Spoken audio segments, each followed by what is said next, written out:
নমস্কার। আজকের দিনটি the great Calcutta killings day নামে পরিচিত।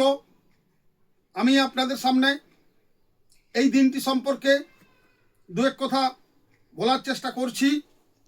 আমরা জানি 1946 সালের 16ই আগস্ট এই বাংলায় ভয়াবহ দাঙ্গা সংগঠিত হয়। সেই দাঙ্গা ইতিহাসে the great Calcutta killings day হিসাবে চিহ্নিত হয়ে আছে।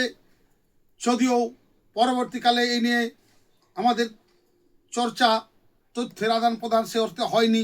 বিষয়টিকে তৎকালীন সরকার ধামাচাপা দেবার প্রচেষ্টা করেছিলেন। বর্তমানে আমরা এটা সম্পর্কে তাই জনমানসে তার দু চার কথা বলার প্রচেষ্টা রাখছি। আমরা জানি এই ভারতকে ভাগ করা হয়েছিল মুসলিম লীগের পাকিস্তান দাবি প্রেক্ষাপটে এবং তৎকালীন ব্রিটিশদের সহযোগিতায় এবং কংগ্রেসের এক শ্রেণীর নেতৃত্বের উদাসীনতার জন্য ভারত ভাগ হয়ে গিয়েছিল। কিন্তু ভারতের সাধারণ মানুষ তারা চাননি, হিন্দুরা চাননি যে ভারত ভাগ হোক। তাই মুসলিম লীগের নেতৃত্বে তৎকালীন বঙ্গপ্রদেশের যিনি প্রধানমন্ত্রী বলা হতো তাকে শহীদ সুরাবর্দীর নেতৃত্বে একটা বর্তমানে যেটা শহীদ মিনার, সেখানে মিটিংয়ে সিদ্ধান্ত হয় হিন্দুদেরকে মেনে নিতে হবে পাকিস্তানের দাবি, নতুবা তাদের বিরুদ্ধে অ্যাকশন নেওয়া হবে। এটাই ইতিহাসে the great Calcutta killings day হিসাবে পরিচিত।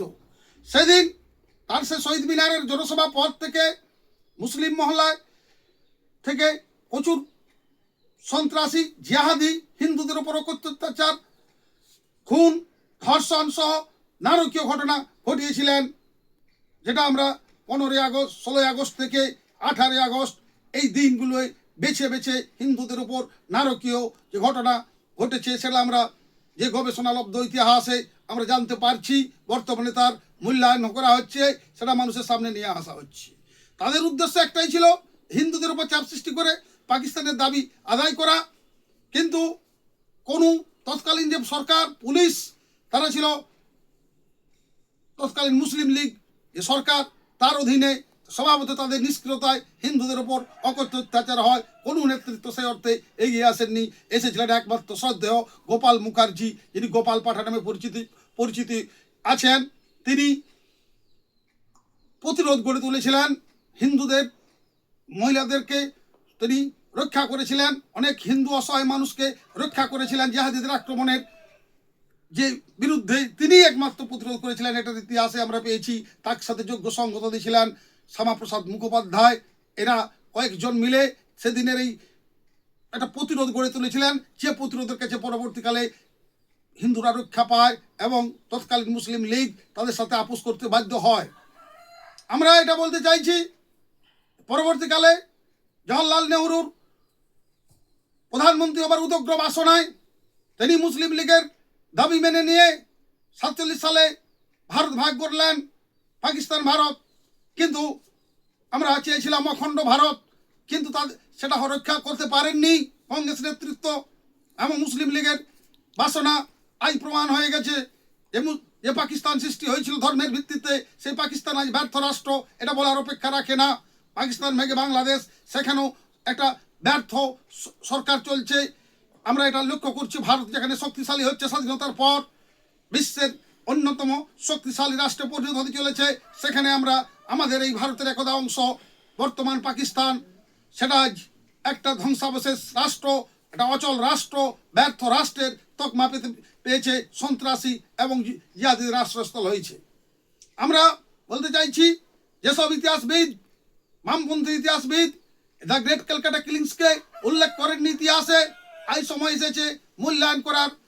যে সেদিনের তাদের সেই তৎকালীন সরকারের যে মুসলিম লীগের সরকার যে অত্যাচার করেছিল, তাই আজকের দিনে স্মরণ করি। সেদিনের যে সমস্ত অসংখ্য অসহায় হিন্দু মারা গিয়েছিলেন, তাদের আত্মার শান্তি কামনা করছি আজকের দিনটি সর্বত্র জাতীয়তাবাদী মানুষ, সাধারণ মানুষ আজকের দিনটি the great Calcutta killings day হিসাবে পালন করছেন। আমি সকলের কাছে আবেদন রাখছি, আসুন আজকের দিনটি আমরা পালন করি শ্রদ্ধার সাথে, গভীরভাবে। যে যারা এই দিনটিতে এই জিহাদিদের দ্বারা, জঙ্গিদের দ্বারা নিহত হয়েছিলেন, তাদের আত্মার শান্তি কামনা করে আমরা প্রার্থনা করি ভবিষ্যতে যাতে এরকম কোনো ধর্মীয় সন্ত্রাসী হানা না হয় সেটাও আমরা আবেদন রাখি। আমি সকলকে আবেদন অনুরোধ রাখছি, আসুন ইতিহাস যুক্তিসম্মতভাবে পর্যালোচনা হোক। যে বিকৃত ইতিহাস বামপন্থীরা আমাদের মধ্যে গেঁথে দিয়েছেন, আজকে the great Calcutta killings day, আজ 16ই আগস্ট আমাদের এই দাবি উঠুক।